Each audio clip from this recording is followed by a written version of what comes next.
You have the right to remain silent. Et si l'homme même qui a bâti un empire mondial de catch et qui s'est même créé un personnage de méchant dans cette histoire se retrouvait aujourd'hui en porte-à-faux avec la loi? Dans un revirement spectaculaire, Vince the Chairman McMahon fait face à une arrestation fédérale suite à de graves allégations de fautes sexuelles, couvrant des décennies d'abus et de trafic présumés. Les titres de la presse sont clairs, une force autrefois intouchable confrontée à un système juridique qu'il a jadis tourné en dérision. Dans la vidéo d'aujourd'hui, nous allons lever le voile sur l'enquête qui menace de faire tomber l'héritage d'une figure ayant brouillé la ligne entre mythe et réalité. Des dissimulations présumées qui l'ont maintenu sous les projecteurs pendant des années, aux preuves choquantes qui l'ont finalement rattrapé, nous examinerons comment un empire bâti sur des secrets s'effondre sous le poids de ses propres péchés. Restez à l'écoute, car l'histoire de l'arrestation de Vince McMahon n'est pas seulement celle de la chute d'un catcheur, c'est un signal d'alarme pour une industrie qui a longtemps joué un dangereux jeu de cache-cache. Plongeons dans le terrier du lapin pour voir ce qui attend l'homme dont le nom est devenu synonyme de pouvoir, et maintenant peut-être de déchéance. Vince McMahon, un nom qui résonnait autrefois dans les arènes comme dans les salons, fait maintenant face à une tempête qui menace de faire s'effondrer l'empire qu'il a méticuleusement bâti au fil des décennies. Imaginez un homme dont la personnalité publique a toujours été plus grande que nature, un créateur de drames et de spectacles, dont l'image même a été façonnée par le méchant qu'il incarnait à la télévision. Il est étonnant, presque absurde, de penser que la même personne puisse se présenter sous les feux de la rampe comme un personnage si moralement ambigu que les fans ne pouvaient plus distinguer où la fiction se terminait et où la personne réelle commençait. Cette ligne floue entre la performance et la réalité a alimenté un récit qui s'apparente moins à du divertissement qu'à un labyrinthe psychologique. Les fans ont navigué dans ce labyrinthe pendant des années, assistant à des intrigues qui sont devenues progressivement inconfortables, qui semblaient refléter une vérité troublante. La frontière même entre le spectacle et la vie hors écran s'érodait. L'un des exemples les plus glaçants de cette érosion a eu lieu au milieu des années 2000, lorsque Vince a introduit une intrigue impliquant sa propre fille, Stephanie McMahon, et son mari, le catcheur connu sous le nom de Triple H. Il ne s'agissait pas d'une intrigue fabriquée, elle impliquait la vraie famille. Stephanie et Triple H attendaient un enfant à l'époque, et l'intrigue menaçait de placer cet enfant à naître dans un contexte extrêmement inapproprié et profondément personnel. Leur refus a été accueilli non pas avec compréhension, mais avec une proposition alternative. Et si son fils, Shane McMahon, était le père? Vince n'a pas simplement accepté leur position, il a fait volte-face, maintenant l'angle incestueux vivant dans les matériaux promotionnels et les segments en coulisses. Le schéma était clair, les limites étaient traitées comme des obstacles à négocier, non à respecter. Son insistance sur le fait que ce n'était que du divertissement, que cela faisait partie du spectacle, révélait une confiance qui frôlait l'arrogance. Il a diffusé ces lignes inconfortables à des millions de personnes, confiant que les profits et les audiences éclipseraient tout coût moral. Il ne s'agissait pas d'une simple erreur de jugement, mais d'une fenêtre sur une mentalité qui privilégiait la vision créative au détriment de la bienséance, et qui considérait le bien-être d'autrui comme secondaire. Des décennies de méfaits présumés s'étendant des années 1980 à 2022 révèlent une trajectoire de harcèlement sexuel, d'agression, de trafic et de dissimulation systématique. Des accords de non-divulgation et des règlements de plusieurs millions de dollars ont été utilisés comme armes pour faire taire les voix qui auraient pu le démasquer. Pourtant, l'intérêt du FBI pour Vince McMahon n'était pas un phénomène nouveau. En 1994, l'opération Pill Driver s'est déroulée, une enquête conjointe du FBI et de la DEA sur la distribution de stéroïdes anabolisants dans l'industrie du catch professionnel. Vince a été inculpé de plusieurs chefs d'accusation de crimes graves, accusé d'avoir orchestré un système, une prétendue machine à jus, qui contraignait les catcheurs à utiliser des stéroïdes pour maintenir l'attrait visuel nécessaire à la télévision. Bien que le procès n'ait duré que 3 semaines, avec des témoignages de légendes du catch tels que Hulk Hogan, Vince a été acquitté de toutes les accusations. Le procès a cependant mis à nu une culture au sein de la WWE qui était prête à sacrifier la légalité, l'éthique et le bien-être humain au nom du divertissement et du profit. Des catcheurs ont témoigné de l'immense pression d'utiliser des drogues améliorant la performance, des conséquences sur leur corps et du sentiment que Vince pouvait échapper aux conséquences légales auxquelles d'autres ne pouvaient pas. Pendant près de 3 décennies, le récit de l'intouchabilité a semblé tenir bon. Mais le tournant est survenu en juin 2022, lorsque le Wall Street Journal a révélé un paiement caché de 3 millions de dollars que Vince avait effectué à une ancienne employée avec qui il aurait eu une liaison. Il ne s'agissait pas seulement d'un détail personnel salace, cela violait les exigences de divulgation de la WWE et laissait entrevoir un schéma plus large d'utilisation des ressources de l'entreprise pour se protéger, lui et la société, de toute responsabilité. 2 jours après la publication du rapport, Vince a démissionné de ses fonctions de président du conseil d'administration et de PDG. Il a toutefois conservé sa participation majoritaire, préservant sa capacité à diriger l'entreprise en coulisses. En janvier 2023, il avait manœuvré pour réintégrer le conseil d'administration, une initiative qui soulignait sa maîtrise des dynamiques de pouvoir corporatif. Le paiement de 3 millions de dollars n'était que la pointe de l'iceberg. Les journalistes ont fouillé plus profondément et ont révélé des paiements de pots de vin totalisant plus de 12 millions de dollars à plusieurs femmes au fil des ans, chacun visant à étouffer des allégations de fautes sexuelles et à protéger Vince et la WWE de l'examen public et des répercussions légales. Les mécanismes de la Securities and Exchange Commission, conçus pour faire respecter la transparence des entreprises, n'avaient pas réussi à le tenir responsable. Malgré l'accumulation des preuves, Vince a maintenu son innocence, rejetant les allégations comme des mensonges et des déformations. Il a continué à exercer une influence significative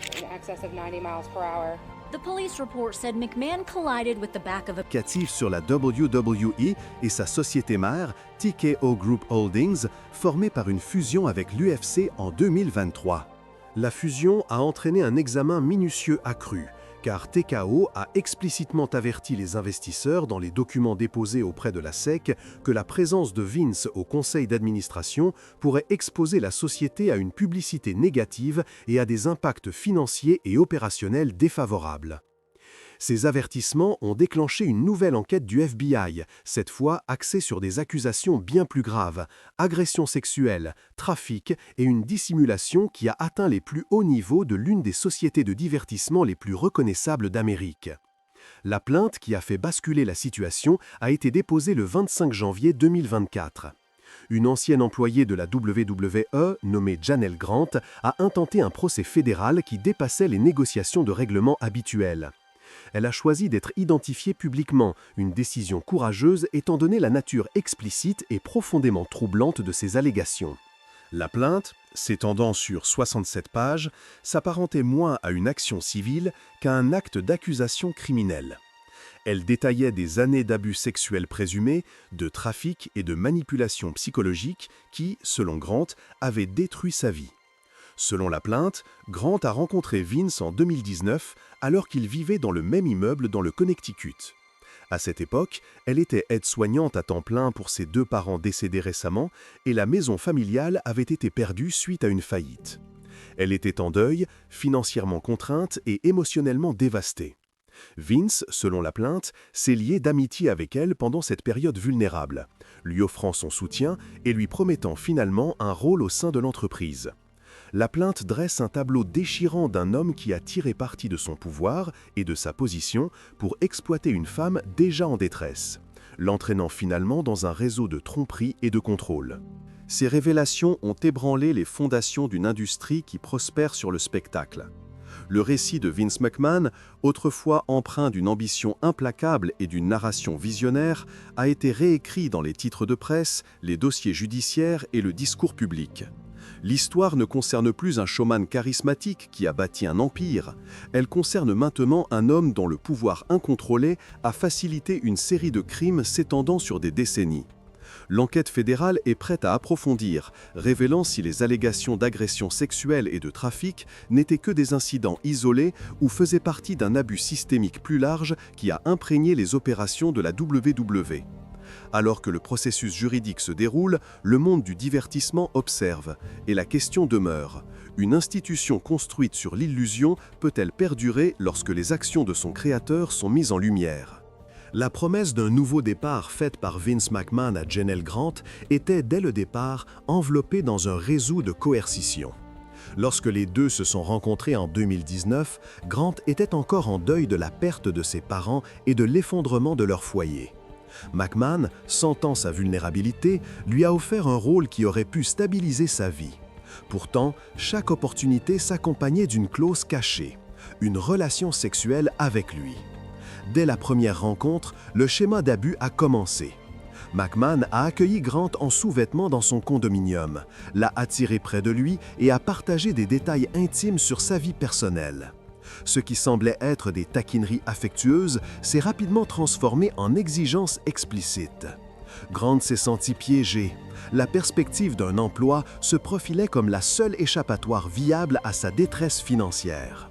Il lui a dit que toute chance professionnelle à la WWE dépendait de cette relation intime.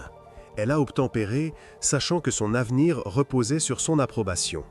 Le poste que McMahon a fabriqué pour elle, coordinatrice administrative au service juridique, n'était pas conçu pour un travail légitime, mais pour une accessibilité constante. Une fois au sein de la WWE, il l'a transférée au département des relations avec les talents, dirigé par John Laurinaitis, un ancien catcheur et cadre qui serait plus tard nommé co-accusé. Dans ce nouveau rôle, les allégations se sont intensifiées. Grant a témoigné que McMahon et Laurinaitis la maîtrisaient, l'agressaient et la forçaient à accomplir des actes au siège de la WWE avant, pendant et après le travail. L'abus était implacable et s'étendait au-delà de McMahon lui-même. Il aurait partagé des photos et des vidéos explicites de Grant avec d'autres hommes, tant à l'intérieur qu'à l'extérieur de la WWE, la transformant en pion dans un schéma plus large d'exploitation sexuelle. L'horreur des actes présumés est illustrée par un incident unique et brutal. Le 9 mai 2020, lors d'un trio orchestré par McMahon, il a déféqué sur la tête de Grant, puis lui a ordonné de continuer la rencontre avec une tierce personne, le physiothérapeute personnel de McMahon. Cet épisode, parmi d'autres, dépeint un tableau de trafic. L'acquisition systématique d'une personne vulnérable pour la servitude sexuelle. La plainte souligne comment Grant était censé accomplir des actes sexuels à tout moment, un écart flagrant par rapport à toute norme de lieu de travail. Physiquement et psychologiquement, Grant a subi des conséquences dévastatrices. Les crises de panique, les troubles du sommeil, les vertiges, l'épuisement, les éruptions cutanées, la perte de poids, la perte de cheveux et les migraines sévères sont devenus une partie de sa réalité quotidienne. Lorsqu'elle a confié à son médecin son traumatisme et son stress, McMahon lui a refusé le droit de consulter un médecin indépendant. Au lieu de cela, il a insisté pour qu'elle consulte un médecin de son choix, quelqu'un qui pourrait fournir une évaluation qui ne mettrait pas en péril sa position ou n'exposerait pas les allégations de faute. L'élément le plus accablant de la plainte était la pression exercée pour signer un accord de non-divulgation. Dans une tentative désespérée de la faire taire, McMahon a menacé de révoquer les paiements de pots de vin qu'il avait promis. L'équipe juridique de Grant soutient que l'accord de non-divulgation a été signé sous la contrainte et que ces termes étaient déraisonnablement larges en vertu de la loi du Connecticut. Il demande son annulation ainsi que des dommages-intérêts punitifs visant à dissuader tout comportement similaire à l'avenir. À peu près au même moment, les enquêteurs fédéraux montaient leur propre dossier. Août 2023 a marqué l'exécution d'un mandat de perquisition au domicile de McMahon dans le Connecticut. Les agents ont ciblé toute preuve, dossiers financiers, messages textes, courriels, qui pourraient démontrer la dissimulation systématique par McMahon des paiements de pots de vin. Ils se sont concentrés sur la manière dont ces paiements étaient structurés et si les registres de l'entreprise avaient été falsifiés, constituant potentiellement une fraude. Le FBI a également examiné si les paiements violaient les exigences fédérales en matière de rapports financiers. Le cœur de l'enquête réside dans la loi sur la protection des victimes de la traite de 2000, Trafficking Victims Protection Act of 2000. La même loi que Janelle Grant a invoquée dans son procès civil était appliquée par les agents fédéraux pour évaluer le trafic présumé. Le FBI estimait que les actions de McMahon pouvaient correspondre à la définition légale de la traite des êtres humains, impliquant la procuration d'un individu vulnérable pour des actes sexuels en échange d'un avantage matériel. S'ils sont prouvés, les peines en vertu de cette loi sont similaires à celles utilisées contre les réseaux de trafic international, soulignant la gravité des accusations. Ces préoccupations fédérales, registre d'entreprises frauduleux, paiements mal structurés et violations présumées de la loi sur la protection des victimes de la traite, se sont regroupées pour former un dossier complet contre McMahon. La perquisition de son domicile du Connecticut a permis de découvrir des communications textuelles et des documents financiers qui pourraient corroborer les allégations de la plainte. Les agents étaient désireux de trouver des preuves que McMahon avait délibérément échappé aux audits de l'entreprise et aux contrôles internes, créant efficacement un réseau clandestin pour soustraire les paiements de pots de vin à l'examen. Aux yeux du public, la publication de la plainte a amplifié les efforts du FBI. La couverture par le Wall Street Journal des détails de la plainte a provoqué une onde de choc au sein de la WWE, de l'industrie du catch et de l'Amérique des affaires. Cette même enquête était en cours depuis des mois. Le calendrier de la plainte a accéléré l'attention du FBI sur la conduite criminelle présumée de McMahon, mais les bases avaient déjà été posées. Les accusations fédérales englobent désormais non seulement une fraude potentielle, mais aussi de graves allégations de trafic qui entraînent les peines les plus sévères. Pour la WWE, cette saga en cours est un moment de vérité. La culture de l'entreprise, longtemps célébrée pour son spectacle et sa valeur de divertissement, est désormais tenue responsable de la sécurité et du bien-être de ses employés. La quête de justice de Grant pourrait bien déclencher un moment décisif, obligeant l'industrie à faire face à des décennies d'abus systémiques et à instituer de véritables protections pour ceux qui en font partie. À la suite de la publication de la plainte et du renforcement de l'examen du FBI, l'arrestation de Vince McMahon est apparue comme un rappel brutal des conséquences d'un pouvoir incontrôlé. La figure autrefois emblématique du monde du catch fait maintenant face à une inculpation qui pourrait altérer de manière permanente son héritage et peut-être changer à jamais le récit entourant ceux qui ont jadis cherché refuge dans son arène. En février 2025, un titre de presse a annoncé que le ministère de la Justice avait décidé de ne pas engager de poursuites pénales concernant la dissimulation présumée de l'affaire des paiements de pots de vin. Les procureurs ont invoqué l'insuffisance de preuves pour établir au-delà de tout doute raisonnable que les registres avaient été délibérément falsifiés ou que les paiements avaient été structurés d'une manière violant la loi fédérale. La décision a été présentée comme un revers procédural, mais elle n'impliquait aucun jugement définitif sur les allégations sous-jacentes. Ce que la décision n'a pas altéré, c'est l'attention continue portée aux allégations de trafic. Le choix du DOJ de suspendre l'affaire de dissimulation n'efface pas la possibilité de futures accusations qui pourraient découler des mêmes documents. En fait, l'absence d'une inculpation criminelle n'a pas découragé les enquêteurs. Au lieu de cela, elle a aiguisé leur examen des preuves subsistantes. L'une des figures clés du procès civil, John Laurinaitis, aurait conclu un accord de coopération avec les agents fédéraux. Sa volonté de témoigner et de fournir des courriels, des messages textes et des dossiers financiers signale que les procureurs estiment pouvoir monter un dossier plus solide contre Vince McMahon lui-même. Lorsqu'un co-accusé offre son témoignage, cela peut semer le doute dans l'esprit d'un seul juré. Et, plus important encore, cela peut créer un réseau de corroboration qui renforce le récit de l'accusation. Parallèlement, les répercussions pour la WWE se sont multipliées. Immédiatement après la publication de la plainte en janvier 2024, Slim Jim a retiré son parrainage de l'événement Royal Rumble. La même semaine, des dirigeants de TKO Group Holdings, Mark Hero et Harry Haman, ont exhorté McMahon à démissionner du conseil d'administration. Il s'est conformé, publiant une déclaration qui présentait son départ comme un geste de respect envers l'univers de la WWE, tout en niant tout acte répréhensible. Il a qualifié les allégations de mensonges et s'est présenté comme une victime d'une distorsion vindicative de la vérité. Aux yeux du public, le récit est divisé. D'un côté, McMahon reste un homme libre, récoltant toujours les avantages financiers du succès de la WWE et exerçant une influence qui pourrait le protéger d'une longue bataille juridique.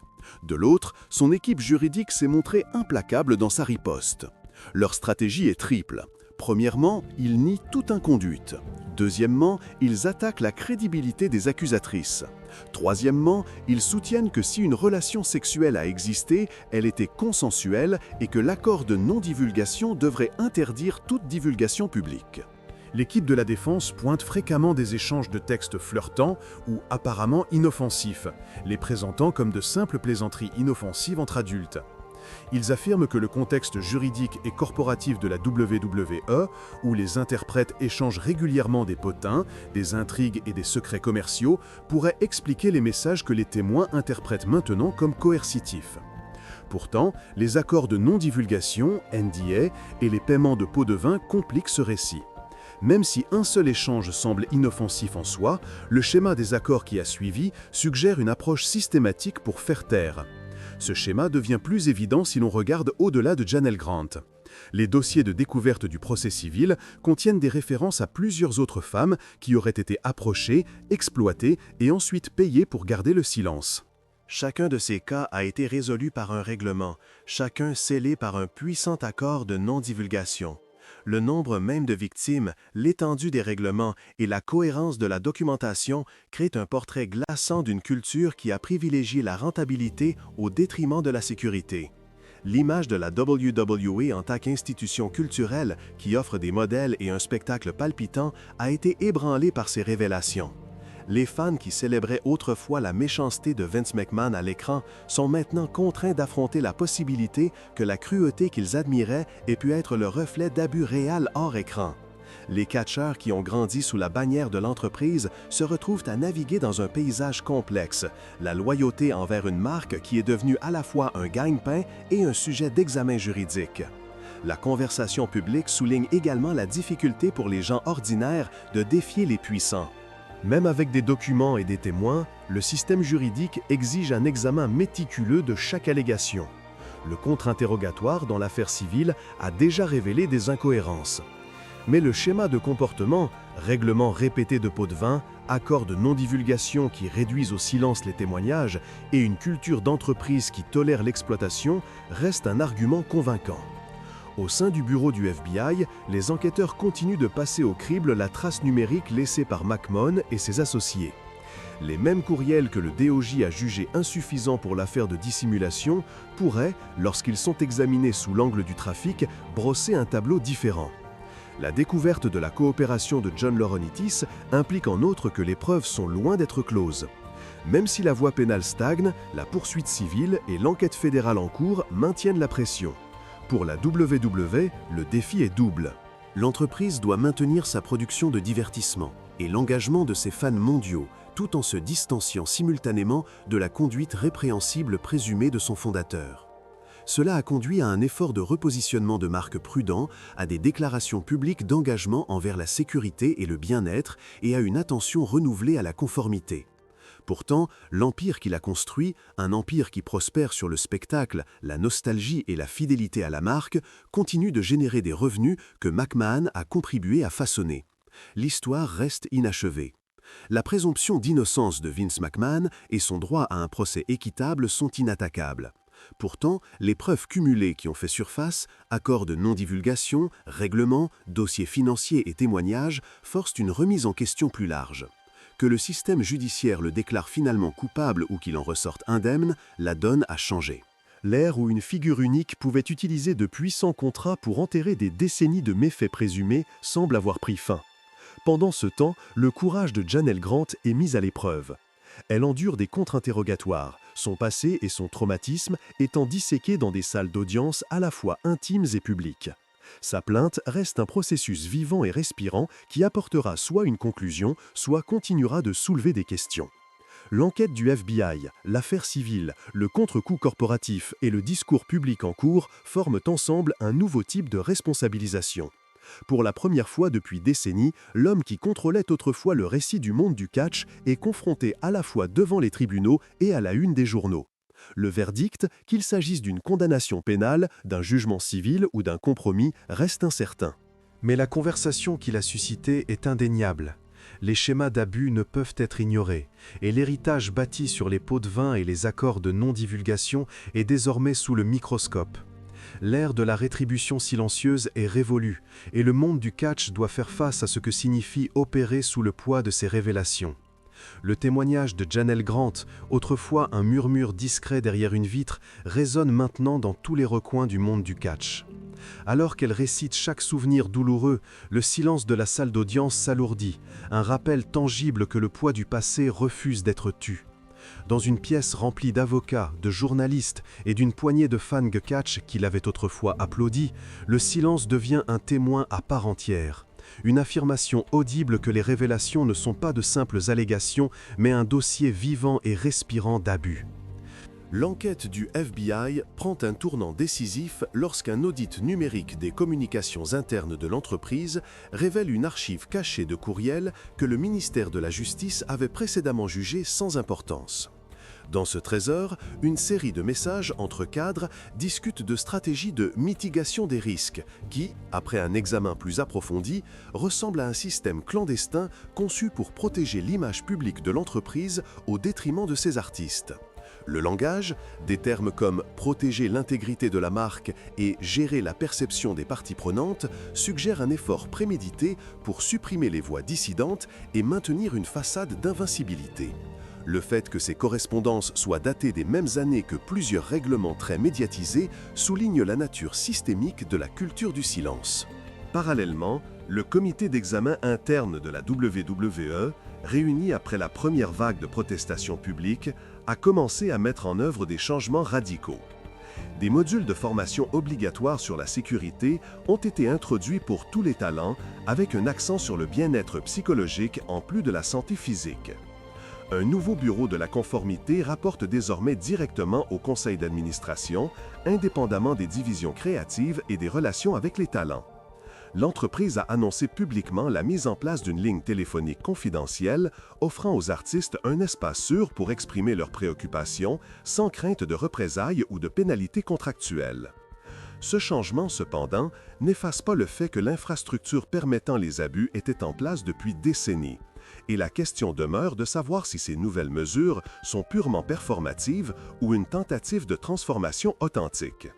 Les médias sociaux, autrefois la plateforme où les fans célébraient la bravade des catcheurs, sont devenus un champ de bataille d'indignation et de soutien.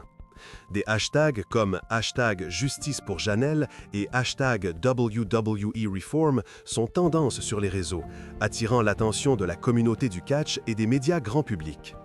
Les commentateurs dissèquent chaque nouvelle preuve et les influenceurs de la sphère du divertissement au sens large interviennent, citant des parallèles entre la gestion des abus dans l'industrie du catch et d'autres affaires très médiatisées dans le sport et à Hollywood. La nature virale de ces discussions amplifie la pression sur la direction de la WWE pour qu'elle agisse de manière décisive, de peur d'être fustigée pour son hypocrisie et sa lâcheté morale.